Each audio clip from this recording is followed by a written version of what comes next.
e já lhe desejo sucesso na gestão dessa Casa Legislativa, colegas vereadores, vereadora Denise. Eu tenho um assunto aqui que eu quero repercutir um pouquinho, mas não posso deixar de falar sobre essa questão que estamos tratando aqui da nota fiscal eletrônica do agricultor.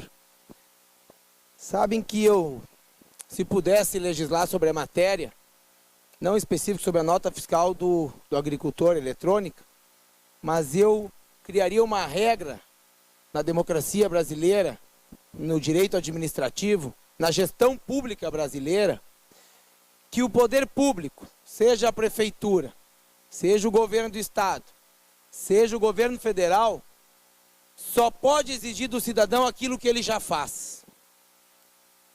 Porque o poder público, no meu entendimento, no conceito de gestão pública eficiente, no conceito de gestão pública moderna e no conceito de ser um prestador de serviço ao cidadão, no meu entendimento, só poderia cobrar do cidadão aquilo que ele já faz dentro da sua obrigação e da sua gestão. Então a gente vê o poder público exigindo nota fiscal eletrônica do agricultor, mas o sistema não está implantado e funcionando na gestão pública. A gente vê o poder público exigindo as benfeitorias em passeios públicos dos entes privados, mas vemos prédios públicos que não têm calçada. Então esse conceito deveria vir para dentro da gestão pública brasileira. Só pode exigir o que o poder público já cumpre a tarefa. Por exemplo, o poder público para arrecadar impostos é extremamente eficiente. E tem que ser. E tem que ser para ter tributos, ter receita, ter recursos para fazer os investimentos necessários e para prestar bom serviço à comunidade. Esta é a teoria. Então, quando nós vamos na Receita Federal, é tudo computador de primeira, funcionando, internet, rede, impressoras, um aparato de equipamentos e de servidores do mais alto gabarito. Quando nós vamos ao INSS, até o de Caxias está bem equipado. Vamos dar um outro exemplo. Mas quando a gente necessita de um serviço do governo, do DAIR, uma estrutura sucateada, com dificuldade de profissionais e de equipamentos nem se fala. Quando nós vamos à Polícia Federal registrar uma arma, que é um direito do cidadão, 7 meses, 8 meses, 12 meses. Que tipo de eficiência em prestação de serviço público é essa? Mas para arrecadar a Receita tem todo o equipamento necessário. Então, concordo, tem que ter o aparato arrecadatório, porque é assim definido, mas tem que prestar o serviço do mesmo padrão, senão não poderia. Exige passeio público, mas não tenho. Exige acessibilidade, mas não tem no prédio público. Exige do cidadão e o poder público se exime e fica assim mesmo. Então, quando a gente fala de exigir do agricultor nota fiscal eletrônica, vamos primeiro, como poder público, garantir internet disponível, rede de telefonia, que não caia a conexão, condições para que ele faça a conexão e transmita os dados da nota fiscal eletrônica e um serviço público eficiente que pelo site ou da prefeitura, quando é caso de ISS, ou do governo do estado, quando é caso de ICM, um site qualificado, dinâmico, de fácil acesso e que não caia a conexão.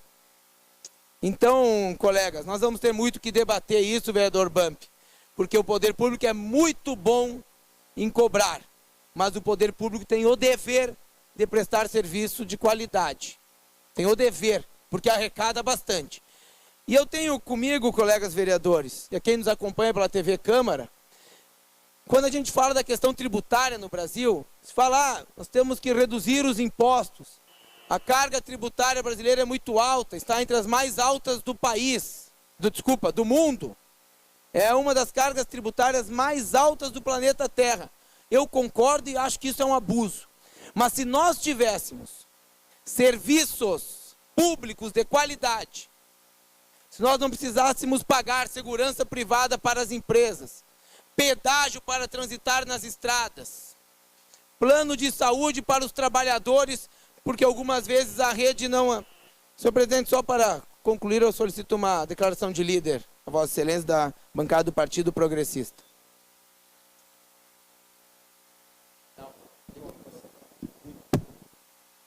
Declaração de líder proposta pela bancada do PP, com a palavra o vereador Guila Sebem. Então, quando nós falamos que a carga tributária brasileira chega a 38%, 40% em alguns setores, e que é uma carga elevada, ela não seria elevada se nós não tivéssemos que pagar por serviços que o Estado não presta ou presta mal.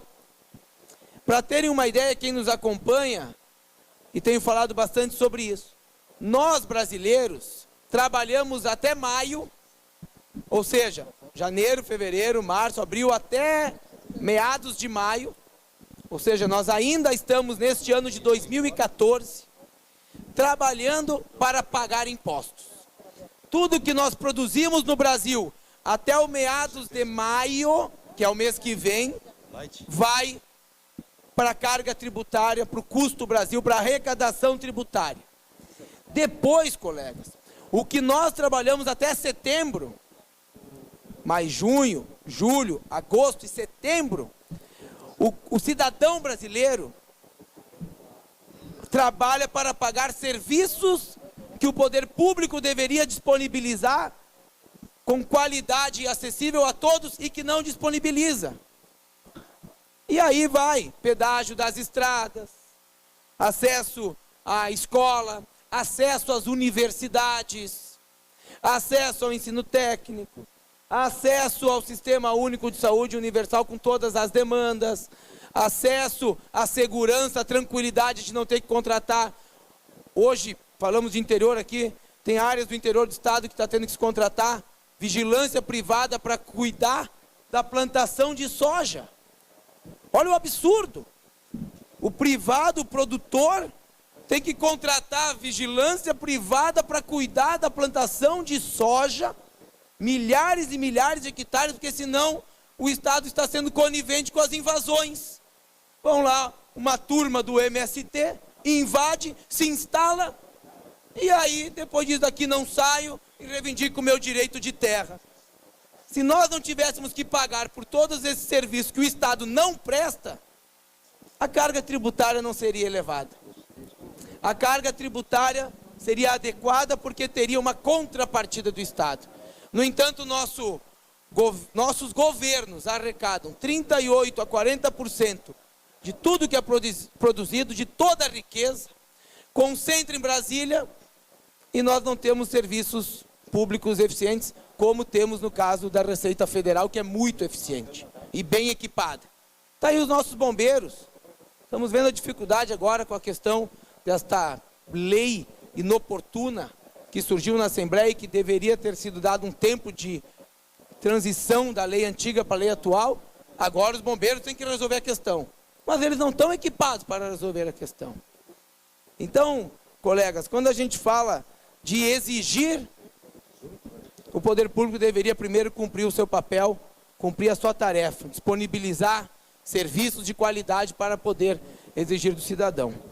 Eu quero também, colegas vereadores, repercutir um pouco sobre projeto que protocolei nesta casa, nesta semana, na verdade no final da semana passada, e que faremos o debate no momento oportuno aqui nesse plenário, mas que eu entendi oportuno, porque está se discutindo em Caxias do Sul, está se construindo em Caxias do Sul, liderado pela Secretaria de Trânsito, Transporte e Mobilidade e pela Secretaria de Planejamento, os secretários e os técnicos dessas secretarias, o Plano Municipal de Mobilidade Urbana.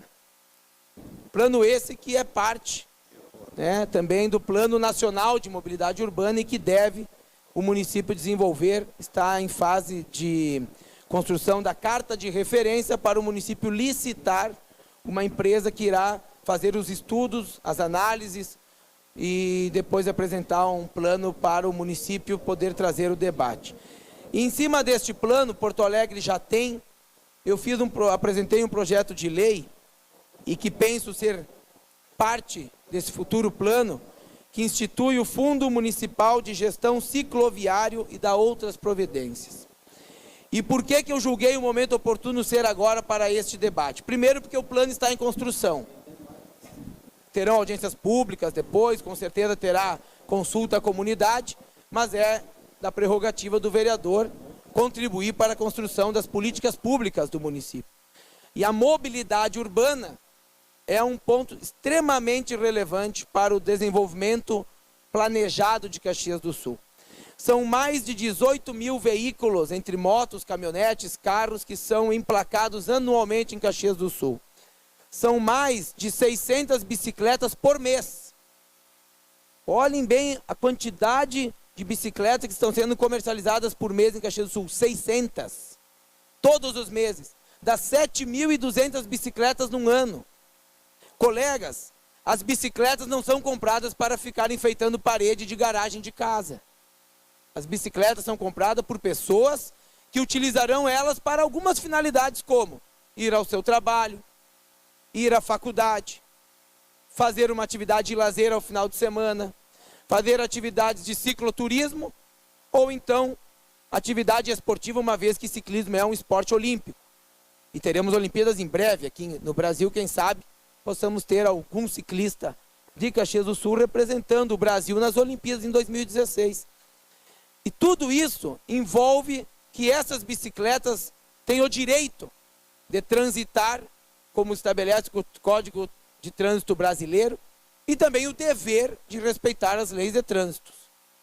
Assim como os motociclistas, assim como os motoristas de carro particular, assim como os taxistas e assim como o transporte coletivo. Então a proposta que eu faço e que iremos debater aprofundadamente, sem pressa nenhuma, porque este não é um assunto que podemos ter pressa, nós temos que ter cautela para acertar, porque o espaço urbano, o espaço físico da cidade está definido.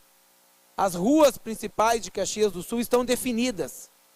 Todos nós já sabemos quais são, a sua dimensão, a sua largura, os espaços reservados ao pedestre, que é o passeio público, que é a calçada, e que tem que ser preservado porque este tem a prioridade na mobilidade, e julgo oportuno. As mudanças dos espaços urbanos que os ônibus estão ocupando, e agora passaremos por uma mudança de cultura na nossa cidade, uma mudança onde a Sinimbu passará a ter 2 corredores de ônibus. O corredor da direita, o ônibus tradicional que para de parada em parada, o corredor ao lado de ônibus de velocidade mais rápida, ônibus BRT, que farão a ligação da estação Floresta com a estação de transbordo Imigrante, e mais 2 faixas de rolagem para o transporte, carros, táxis, caminhonetes, caminhões de pequeno porte. Tudo isso faz parte da ocupação do espaço urbano de Caxias do Sul.